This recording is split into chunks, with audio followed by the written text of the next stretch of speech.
Hello दोस्तों, आज हम यूपी टेट 2014 जो 23 फरवरी 2014 को हुआ था, आज हम उसके ईवीएस के 30 क्वेश्चन कराने वाले हैं।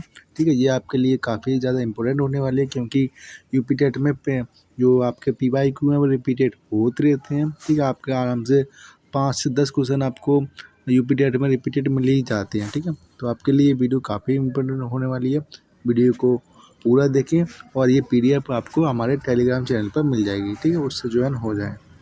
तो पहला क्वेश्चन देखते हैं कि वायुदाब मापने वाला यंत्र किस नाम से जाना जाता है।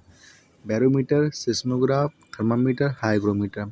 तो थर्मामीटर से तो आप ताप मापते हैं, हाइग्रोमीटर से आर्द्रता, सिस्मोग्राफ से आप भूकंप तीव्रता, बैरोमीटर से आप जो है ताप वायुदाब नापते हैं। ठीक, तो इसकी व्याख्या भी काफ़ी ज़्यादा इम्पोर्टेंट होने वाली है। ठीक है, ये तो आपको ध्यान रखना ही है, इसकी व्याख्या भी आपको ध्यान रखनी है। ठीक है, बिल्कुल भी स्किप नहीं करनी है व्याख्या। वायुदाब मापने के लिए बैरोमीटर नामक यंत्र का प्रयोग किया जाता है। बैरोमीटर में पारे का अचानक गिरना तूफानी मौसम का संकेत होता है। थर्मामीटर मानव शरीर का ताप नापता है। सिस्मोमीटर या सिस्मोग्राफ जो आपकी भूकंपीय तरंगों की तीव्रता मापता है। हाइग्रोमीटर आपकी वायुमंडल की आर्द्रता को मापता है। ठीक, तो 122वें क्वेश्चन पर आते हैं कि बीटी कपास, तो ट्रैफिक है यहाँ पर, चलो ठीक। बीटी कपास जो आपका पौधा है वो कैसा पौधा है ये पूछ रहा है। एक संकर पौधा है, एक प्राकृतिक पौधा है, एक ट्रांसजेनिक पौधा है या एक औषधीय पौधा है। तो इसका आंसर बताइए। इसका आंसर होगा आपका बीटी कपास एक ट्रांसजेनिक पौधा है। ठीक, ये कुत्ते रात में भौंकते रहते हैं। खैर, बीटी कपास एक ट्रांसजेनिक पौधा है। ट्रांसजेनिक पौधे कौन से होते हैं? जो आनुवांशिक रूप से संशोधित होते हैं, मतलब जिनके हम जीन्स में चेंजेस कर देते हैं, वो पौधा है। इस कपास के पौधे में बेसिलस, ये क्या लिख दिया भाई साहब, खैर आप पढ़ लीजिए, मैं नहीं पढ़ा। ये वाला जीवाणु इनके जीन में इंजेक्ट कर दिया जाता है और उनके जीन्स चेंज हो जाते हैं, जिससे ये पौधा कीटों के प्रति स्वतः प्रतिरोधी हो जाता है, मतलब कि इस पर कीट लगते ही नहीं है। 123वें क्वेश्चन पर आते हैं कि कौन सा वायुमंडलीय प्रदूषक अम्लीय वर्षा का मुख्य कारक है। SO2, HCl, H2S, N2। तो अम्लीय वर्षा के लिए कौन सा होता है? तो आपका सही जवाब है SO2। ठीक, व्याख्या पढ़ते हैं। अम्लीय वर्षा का मुख्य कारक आपका सल्फर डाइऑक्साइड होता है। ठीक, सल्फर डाइऑक्साइड गैस होती है जो उद्योगों और वाहनों से निकलती है। यह गैस वायुमंडल में उपस्थित जलवाष्प से क्रिया करके सल्फ्यूरिक अम्ल बनाती है। वर्षा जल के साथ गिरकर ये इमारतें जैसे ताजमहल जो भी पीला पड़ रहा है और वनस्पतियों को भारी नुकसान पहुंचाती है। नाइट्रिक अम्ल भी इसमें एक अन्य सहायक कारक है। ठीक, 124वें क्वेश्चन पर आते हैं कि निम्न में कौन सर्वाधिक उत्पादक पारिस्थितिक तंत्र है। उष्णकटिबंधीय वर्षावन, सवाना, टुंड्रा, मरुस्थलीय। तो सर्वाधिक उत्पादक पारिस्थितिक तंत्र कौन सा है इसमें? वो आपका उष्णकटिबंधीय वर्षावन। क्यों है? उष्णकटिबंधीय वर्षावन सर्वाधिक उत्पादक पारिस्थितिक तंत्र माने जाते हैं। क्यों? क्योंकि ये क्षेत्र भूमध्य रेखा के आसपास पाए जाते हैं, जहाँ वर्ष भर उच्च तापमान रहता है और अत्यधिक वर्षा होती है। ठीक, इसलिए इन पर हर ज़्यादातर जैव विविधता ही लिखा है आगे कि इस कारण यहाँ जैव विविधता और प्राथमिक उत्पादकता सबसे अधिक पाई जाती है, मतलब पेड़ पौधे सब इधर ही पाए जाते हैं सबसे ज़्यादा। 125वां क्वेश्चन है कि निम्नलिखित में से कौन सा रसायन आम पकाने में प्रयोग होता है। काफ़ी बार आया है question. Calcium carbonate, calcium carbide, calcium hydroxide और कैल्शियम क्लोराइड। तो इसका सही आंसर आप बताइए। इसका सही आंसर आपका कैल्शियम कार्बाइड। आम और अन्य फलों को कृत्रिम रूप से पकाने के लिए कैल्शियम कार्बाइड का प्रयोग किया जाता है। कैल्शियम कार्बाइड का सूत्र है CaCO2। यह रसायन नमी से क्रिया करके एसिटिलीन गैस मुक्त करता है, जो फलों को तेज़ी से पकाती है। स्वास्थ्य के लिए हानिकारक होने के कारण इस पर कई प्रतिबंध भी लगाए गए हैं, लेकिन अभी भी लोग यूज़ करते हैं। कौन सी बीमारी दूषित जल से फैलती है? AIDS, anaemia, typhoid, tetanus.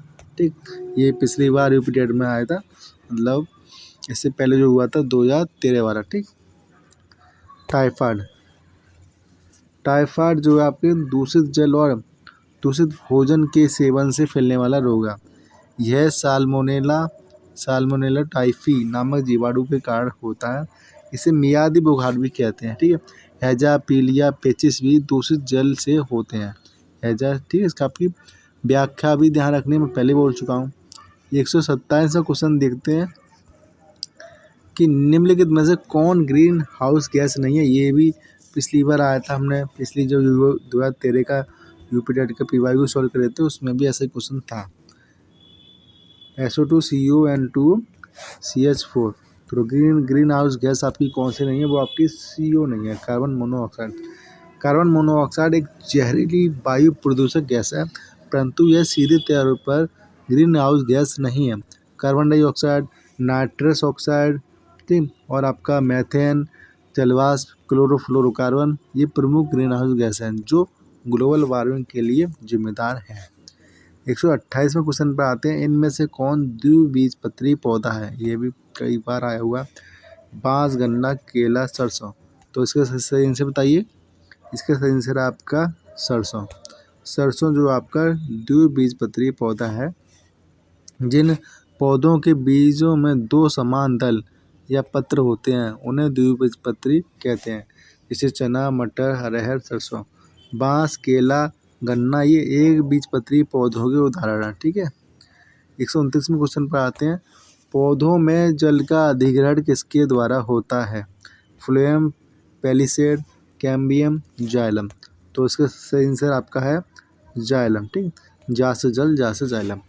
पौधों में जड़ द्वारा अवशोषित जल और खनिजों का संवहन पत्तियों तक जाइलम ऊतक द्वारा होता है।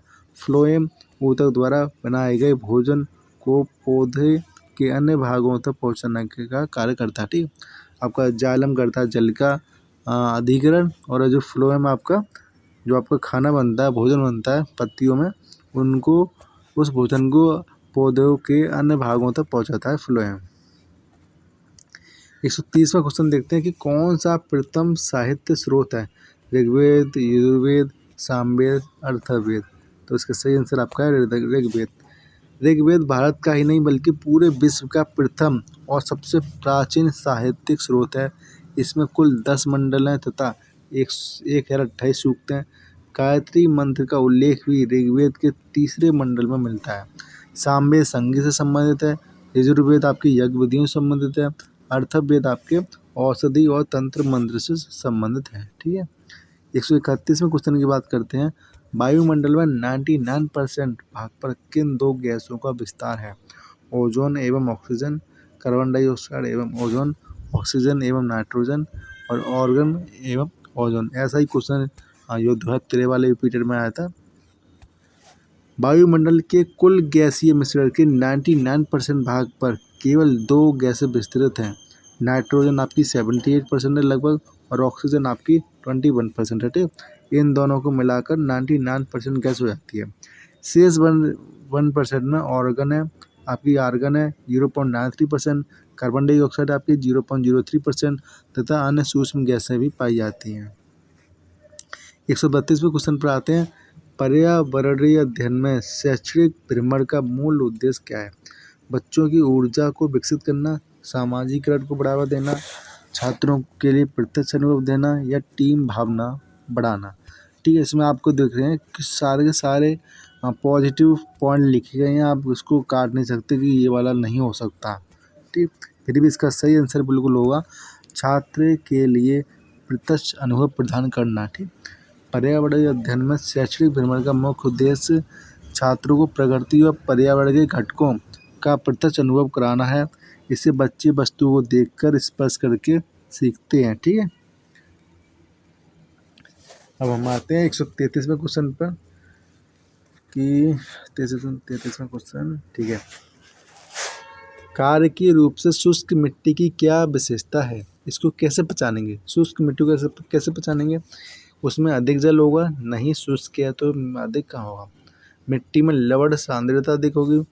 पौधों का प्रकाश, पौधों को जो आप प्रकाश पर्याप्त नहीं मिलता। मिट्टी कठोर होती है। तो जल्दी बताइए, इसको हम पहचानेंगे मिट्टी में लवण सांद्रता अधिक होगी। कार्यकीय रूप से शुष्क मिट्टी की प्रमुख विशेषता यह है कि उसमें लवणों की सांद्रता अधिक होती है। इस मिट्टी में पानी तो होता है, परंतु उच्च ऑस्मोटिक दबाव के कारण पौधे उस जल को अवशोषित नहीं कर पाते। दलदली और तटीय क्षेत्रों में भी ऐसी मिट्टी पाई जाती है। ठीक है। 134वें क्वेश्चन पर आते हैं। सतत एवं व्यापक मूल्यांकन क्यों आवश्यक है? शिक्षार्थियों ने कितना नहीं सीखा जानने के लिए? नहीं, ऐसी बात। जो नहीं सीखा है उसको जानकर क्या करेंगे? निरंतर मूल्यांकन होते रहने से शिक्षार्थियों में परीक्षा का आवश्यक भय नहीं होता। शिक्षक की प्रगति निरंतर न बनाए रखने के लिए ये भी नहीं होगा। परीक्षा प्रणाली का महत्व देने होती, ये भी नहीं होगा। मेरे ख्याल से इसका आंसर 80 होना चाहिए। ठीक। सतत एवं व्यापक मूल्यांकन इसलिए आवश्यक है ताकि नियमित अंतराल पर बच्चों के सीखने की प्रगति का आकलन हो सके, जिससे छात्रों के मन से परीक्षा का अनावश्यक भय दूर हो जाता है और वे तनाव मुक्त होकर अधिगम कर पाते हैं। ठीक है। अब हम आते हैं 135वें क्वेश्चन पर। चरने वाले पशु वनस्पति को कैसे बदलते हैं? बीज प्रकरण द्वारा, चुनकर चरना, परपरागण द्वारा या रोग फैलाकर? तो आपका सही आंसर है चुनकर चरना। चरने वाले पशु घास के मैदानों में अपनी पसंद के अनुसार चुनकर चरते हैं। इसके कारण कुछ विशेष वनस्पतियां नष्ट हो जाती हैं और अन्य अखाद्य वनस्पतियों को बढ़ने का अधिक स्थान मिल पाता है, जिससे वहाँ की वनस्पति संरचना बदल जाती है। ठीक है। 136वें क्वेश्चन में आते हैं। निम्नलिखित में कौन स्वस्थ अस्थियों के लिए आवश्यक है? मतलब अस्थि मतलब हड्डी। कौन स्वस्थ हड्डी के लिए आवश्यक है? सबको मालूम है, विटामिन डी, कैल्शियम। ये वाला सबसे आसान आंसर यही वाला है। तो देखते हैं। स्वस्थ एवं मजबूत हड्डियां तथा दांतों के विकास के लिए कैल्शियम और विटामिन डी अत्यंत आवश्यक है। विटामिन डी शरीर में कैल्शियम के अवशोषक को बढ़ाता है। इसकी कमी से बच्चों में रिकेट्स होता है और वयस्कों में ओस्टियोमलेशिया रोग होता है। ठीक है। ये दोनों रोग हड्डियों से संबंधित हैं। ठीक है। अब हम आते हैं 137वें क्वेश्चन पे। भारत में हिमालय की सबसे ऊंची चोटी का नाम बताइए। Mount K two, mount Kanchenjunga, mount Everest, mount Dhaulagiri. ये दोनों तो नेपाल के हैं। ठीक है। इनमें से आपको छांटना है। तो इसका सही आंसर आपका है माउंट कंचनजंगा। ठीक है। भारत में स्थित हिमालय की सबसे ऊंची चोटी आपकी माउंट कंचनजंगा है, जिसकी लंबाई भी आपको ध्यान रखनी है 85-86 मीटर, जो सिक्किम राज्य में स्थित है। जो आपकी माउंट केटू है वो भारत की सबसे ऊंची चोटी है। ठीक है। जो पीओके के काराक्रम श्रेणी पर है, परंतु वह मुख्य हिमालय का हिस्सा ना होकर ट्रांस हिमालय का हिस्सा है। माउंट एवरेस्ट विश्व की सबसे ऊंची चोटी है, लेकिन वो नेपाल में है। ठीक है। 138वें क्वेश्चन पर आते हैं कि प्राथमिक स्तर पर शिक्षण की खेल विधि आधारित है। खेल विधि किस पर आधारित है? विकास के मनोवैज्ञानिक सिद्धांत पर, शारीरिक शिक्षा कार्यक्रम के सिद्धांत पर, शिक्षण के समाज शास्त्रीय सिद्धांत पर, शिक्षा वृद्धि के सिद्धांत पर। ठीक है। इसमें कोई सा भी आप नेगेटिव पॉइंट करके ऐसे नहीं घटा सकते। ये भी सारे ये पॉजिटिव पॉइंट लग रहे हैं। तो शिक्षण वृद्धि के सिद्धांत पर। प्राथमिक स्तर पर शिक्षण की खेल की विधि शिक्षण वृद्धि के सिद्धांत पर आधारित है। इसका उद्देश्य बच्चों को उनकी स्वाभाविक रुचि के माध्यम से बिना किसी मानसिक दबाव की शिक्षा देना है। यह बाल केंद्रित शिक्षा का महत्वपूर्ण हिस्सा है। ठीक है। कई लोग इसको लगाए थे पहले वाले को, लेकिन इसका सही आंसर डी है।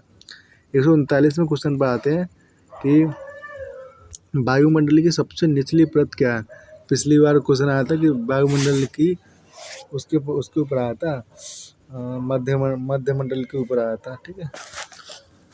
सबसे निचली परत आपकी है क्षोभमंडल। सबको पता है, बहुत आसान क्वेश्चन है, कई बार पूछा जाता है। वायुमंडल की सबसे निचली परत आपकी निचली और सघन परत आपकी क्षोभमंडल है। ठीक है।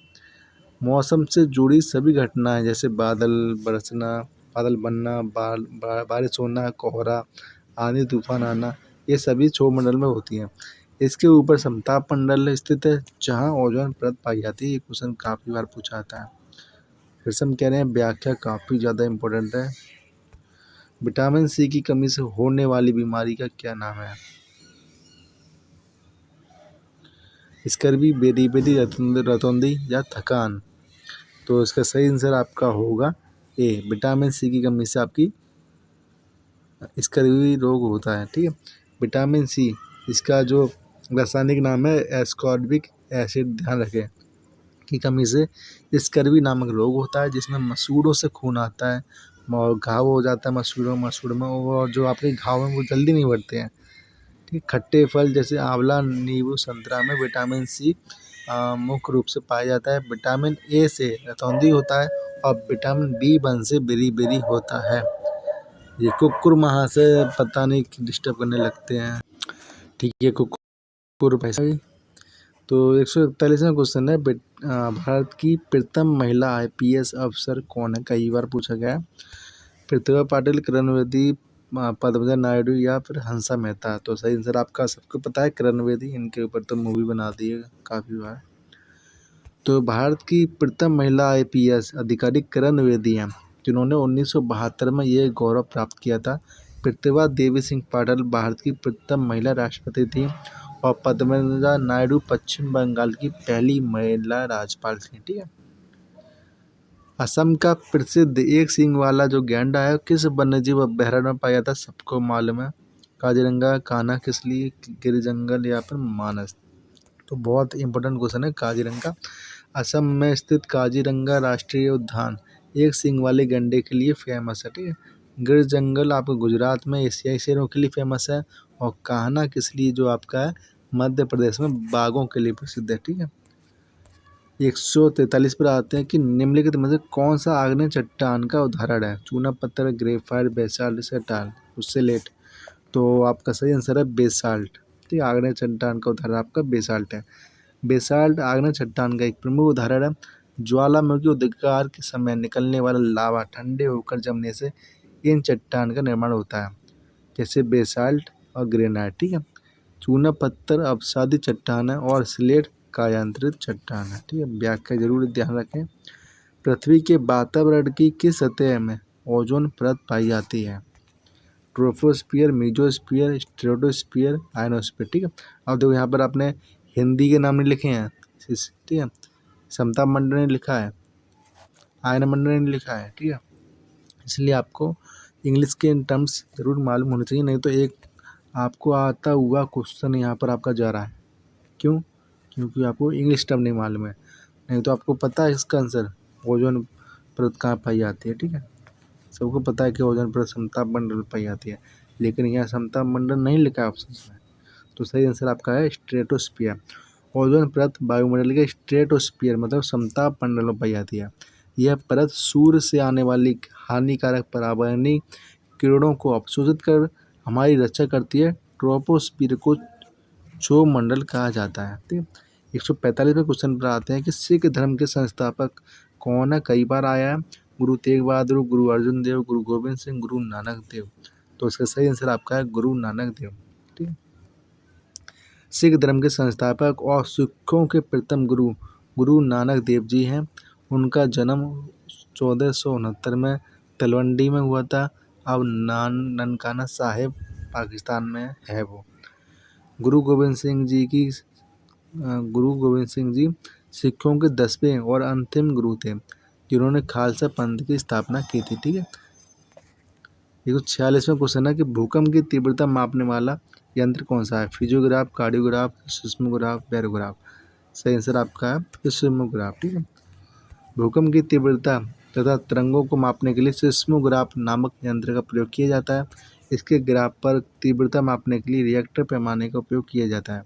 कार्डियोग्राफ हृदय की गति को मापता है। ठीक है, 147वें क्वेश्चन पर आते हैं कि दक्षिण गोलार्ध का सबसे लंबा दिन किस तिथि को होता है? 21 जून, 22 दिसंबर, 21 मार्च और 23 सितंबर। सही आंसर आपका 22 दिसंबर। ठीक है, दक्षिणी गोलार्ध का सबसे लंबा दिन 22 दिसंबर को होता है, क्योंकि इस दिन सूर्य की किरणें मकर रेखा पर लंबवत पड़ती हैं।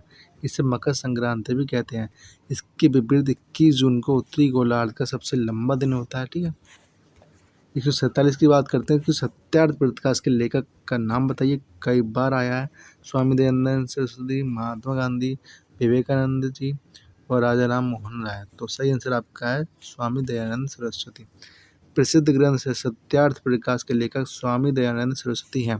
उन्होंने 1875 में बम्बई में आर्य समाज की स्थापना की थी। वेदों की ओर लौटो इन्होंने नारा दिया था। राजा राम मोहन राय ने ब्रह्म समाज की स्थापना की थी। ठीक है, हम फिर से कहते हैं व्याख्या कई ज़्यादा इम्पोर्टेंट है। आपको पूरी PDF आपको रट लेनी है जो भी हम करा रहे हैं। बिहू भारत के किस राज्य का लोक नृत्य है? राजस्थान, असम, तमिलनाडु, उत्तर प्रदेश। सही आंसर है आपका बिहू, आपका असम का। बिहू भारत के असम राज्य का सबसे प्रसिद्ध लोक नृत्य है और त्यौहार भी है। यह वर्ष में 3 बार फसल कटाई के विभिन्न चरणों के दौरान मनाया जाता है। उत्तर प्रदेश का उत्तर प्रदेश का मुख्य नृत्य आपका कथक है, चरकुला है, तथा राजस्थान का घूमर है और कालबेलिया नृत्य फेमस है राजस्थान का। ठीक है, 150वें क्वेश्चन पर आते हैं। खाद्य श्रृंखला के परस्पर समूह को क्या कहा जाता है? खाद्य चक्र, खाद्य जाल, श्रृंखला विक्रिया, बायोमास का पिरामिड। ये दोनों गलत हैं। ठीक है, तो सही आंसर आपका है खाद्य जाल। अनेक खाद्य श्रृंखलाओं के परस्पर अंतर संबंधित जटिल समूह को आप खाद्य जाल कहते हैं, फूड वेब कहते हैं। ठीक है, खाद्य जाल में ऊर्जा का प्रवाह बहुदिशीय होता है, जिससे पारिस्थितिक तंत्र में स्थिरता बनी रहती है। ठीक है, आपके यहाँ पर यूपिटर 2014 के EVS के 30 क्वेश्चन कंप्लीट हो चुके हैं। ठीक है, तो आप हमारे चैनल को सब्सक्राइब करें आगे की वीडियो के लिए। तो मिलते हैं आपको, बाय बाय। बढ़ते रहिए, आगे बढ़ते रहिए।